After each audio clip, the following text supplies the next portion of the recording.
Actually ನಾನು miss ಮಾಡ್ತಾ ಇದ್ದೀನಿ. ನಾನು ಮಾಡ್ತಾ ಇದ್ದೀನಿ ಆಕ್ಚುಲಿ. ನಾವು ಆಕ್ಚುಲಿ ತುಂಬಾ ಮಿಸ್ ಮಾಡ್ತೀವಿ. ಆ ಮನೆನ ತುಂಬಾ ಮಿಸ್ ಮಾಡ್ತೀನಿ. ನೋಡಿದ್ರಲ್ಲ ವೀಕ್ಷಕರೇ, ಬಿಗ್ ಬಾಸ್ ಸ್ಪರ್ಧಿಗಳು ಎಲ್ಲೇ ಮೀಟ್ ಆದ್ರೂ ಕೂಡ ಬಹಳ ಆತ್ಮೀಯತೆಯಿಂದ ಮಾತಾಡ್ತಾರೆ. ಅದರಲ್ಲೂ ಕೂಡ ಬಿಗ್ ಬಾಸ್ ಮನೆಯಲ್ಲಿ ರಕ್ಷಿತ್ ಅವ್ರಿಗೆ ಮತ್ತೆ ಧ್ರುವಂತ್ ಅವ್ರಿಗೆ ಒಬ್ಬರನ್ನ ಕಂಡ್ರೆ ಒಬ್ಬರಿಗೆ ಆಗ್ತಾ ಇರ್ಲಿಲ್ಲ. ಅಷ್ಟಕ್ಕಷ್ಟೇ ಅಂತಾನೆ ಇಲ್ಲಿ ಹೇಳ್ಬೋದು. ಮೊದ್ಲು ತುಂಬಾ ಪ್ರೀತಿಯಿಂದ ಅಣ್ಣ ಅಂತಂದ್ಬಿಟ್ಟು ಇಲ್ಲಿ ಕರಿತಿದ್ರು ರಕ್ಷಿತ್ ಅವರು. ಆ ನಂತರ ಸ್ವಲ್ಪ ಇಲ್ಲಿ ಇಲ್ಲ, ನಾನು ಅಣ್ಣ ಅಂತ ಕರೆಯಲ್ಲ ಅಂತ ಹೇಳಿದ್ರು. ಸದ್ಯ ಇವಾಗ ಬಿಗ್ ಬಾಸ್ ಮನೆಯಿಂದ ಹೊರಗಡೆ ಬಂದ್ಮೇಲೆ ಒಂದು ಇವೆಂಟ್ ಅಲ್ಲಿ ಇಬ್ರು ಕೂಡ ಮೀಟ್ ಆಗಿದ್ದಾರೆ. ಎಷ್ಟು ಆತ್ಮೀಯತೆಯಿಂದ ಎಷ್ಟು ಪ್ರೀತಿಯಿಂದ ಒಬ್ರಿಗೊಬ್ರು ಮಾತಾಡ್ಸ್ಕೊಂತಿದ್ದಾರೆ ಅಂತಂದ್ರೆ ತುಂಬಾನೇ ಖುಷಿ ಆಗುತ್ತೆ. ಹೌದು, ಬಿಗ್ ಬಾಸ್ ಮನೇಲಿ ಅದೊಂದು ಗೇಮು. ಯಾಕಂದ್ರೆ ಗೇಮ್ ಆಡ್ಬೇಕಾದ್ರೆ ಮನಸ್ತಾಪಗಳು ಮತ್ತೆ ವೈಮನಸ್ಸಂತೂ ಬಂದೇ ಬರುತ್ತೆ. ಬಟ್ ಅದನ್ನೇ ಕ್ಯಾರಿ ಮಾಡ್ಕೊಂಡು ಹೋಗ್ಬಾರ್ದು ಅಂತಂದ್ಬಿಟ್ಟು ಪ್ರತಿಯೊಬ್ರು ಕೂಡ ಇಲ್ಲಿ ತಿಳ್ಕೊಬೇಕಾಗಿದೆ.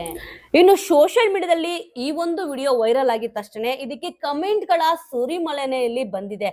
ನೋಡಿ, ಕೆಲವೊಂದು ಕಮೆಂಟ್ಸ್ ಗಳನ್ನ ನಾನು ಇಲ್ಲಿ ಹೇಳ್ತೀನಿ. ಇಲ್ಲಿ ರಕ್ಷಿತ್ ಅವರು ಈ ಒಂದು ಗುಣ ಏನಿದೆ, ಈ ಒಂದು ಗುಣನ ಸಿಕ್ಕಾಪಟ್ಟೆ ಎಲ್ರು ಕೂಡ ಹಾಡಿ ಹೊಗಳ್ತಿದ್ದಾರೆ. ಇದು ನಮ್ಮ ರಕ್ಷಿತಾ ಗುಣ ಅಂತ ಕೂಡ ಇಲ್ಲಿ ಹೇಳ್ತಿದ್ದಾರೆ. ಆನಂತರ ಇಲ್ಲಿ ಹೇಳ್ತಿದ್ದೇನಪ್ಪಾ ಅಂತಂದ್ರೆ, ತುಂಬಾ ಖುಷಿ ಆಯ್ತು ನಿಮ್ಮಿಬ್ರನ್ನ ಕೂಡ ಒಟ್ಟಿಗೆ ನೋಡಿ ಅಂತ ಅಂದ್ಬಿಟ್ಟು. ಯಾಕಂದ್ರೆ ಬಿಗ್ ಬಾಸ್ ಮನೆಯಲ್ಲಿ ಈ ಒಂದು ಕಾಂಬಿನೇಷನ್ ಅಂದ್ರೆ ಧ್ರುವಂತ್ ಅವರು ಮತ್ತೆ ಇಲ್ಲಿ ರಕ್ಷಿತ್ ಅವ್ರನ್ನ ನೋಡಿದ್ರೆ ಒಂದು ಒಳ್ಳೆ ಕಾಂಬಿನೇಷನ್ ಇತ್ತು, ಸಖತ್ತಾಗಿ ಎಂಟರ್ಟೈನ್ಮೆಂಟ್ ಇತ್ತು.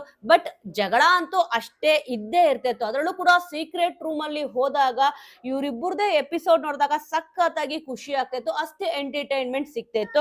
ಬಟ್ ಇವಾಗ ಹೊರಗಡೆ ಬಂದ್ಮೇಲೆ ತುಂಬಾ ಪ್ರೀತಿಯಿಂದ ಮಾತಾಡ್ತಿರೋದು ನೋಡಿ, ನಿಮ್ಮಿಬ್ಬರನ್ನು ಈ ರೀತಿ ನೋಡಕ್ಕೆ ತುಂಬಾನೇ ಖುಷಿ ಆಗುತ್ತೆ.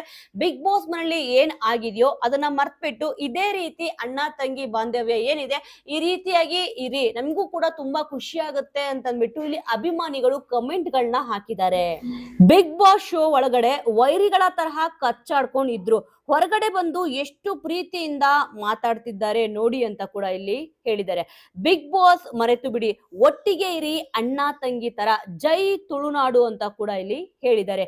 ಏನೇ ಕೋಪ ಇದ್ರು ಕೊನೆಗೆ ಒಂದಾಗೋದೆ ಮಜಾ, ಅದೇ ಜೀವನ ಅಲ್ವಾ ಅಂತ ಕೂಡ ಇಲ್ಲಿ ಹೇಳಿದ್ದಾರೆ. ಆ ನಂತರದ ಕಮೆಂಟ್ ಅಂದ್ರೆ, ಹೂವಿನಂತ ಮನಸ್ಸು ನಮ್ಮ ರಕ್ಷಿತಾ ಪುಟ್ಟಿದು ಅಂತ ಕೂಡ ಇಲ್ಲಿ ಹೇಳಿದ್ದಾರೆ. ಮತ್ತೆ ರಕ್ಷಿತಾ, ಇದಕ್ಕಾಗಿಯೇ ನೀವು ನಮಗೆ ಇಷ್ಟ ಆಗೋದು ಅಂತ ಕೂಡ ಇಲ್ಲಿ ಹೇಳಿದ್ದಾರೆ.